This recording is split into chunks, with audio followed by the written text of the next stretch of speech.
近日，来自亚利桑那州的珍妮弗在接受采访时回忆道，去年4月，她曾接到一通陌生电话，电话那头是自己15岁的大女儿哭着求救的声音。I pick up the phone and I hear my daughter's voice and it says, "Mom," and she's sobbing.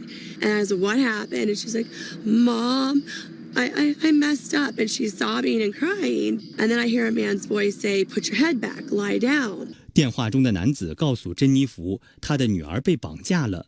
男子威胁说，如果敢报警或是通知任何人，就要把珍妮弗的女儿送去墨西哥。男子要求珍妮弗准备100万美元的赎金。Oh, 100% her voice. 100% her voice. It was her inflection. It was the way she would have cried. I never doubted for 1 second it was her.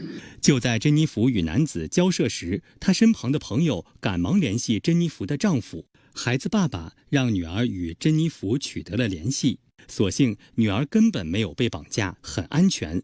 珍妮弗这才意识到这是一通诈骗电话。美媒报道说，诈骗电话中女儿的声音实际上是使用人工智能软件制作出来的。珍妮弗说，在学校网站上有一些女儿参加体育活动的采访视频，视频中有她的语音样本。诈骗者很可能利用人工智能语音克隆技术克隆出了女儿的声音。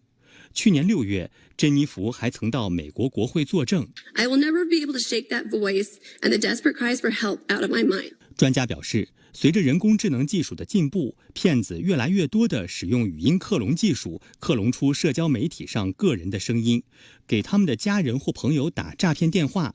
笑声、哭喊声等等都可以被模仿。You can no longer trust your ears. You can do this with just 3 seconds of your voice. So with the 3 seconds, it can come extremely close to how exactly you sound.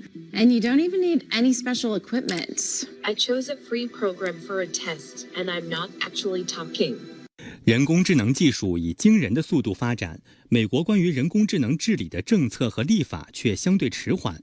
近日，美国内布拉斯加州参议员约翰·卡瓦诺宣布，计划出台旨在规范人工智能使用的立法。内布拉斯加州参议员亚纳修斯表示，他对人工智能语音克隆技术的逼真性感到不安。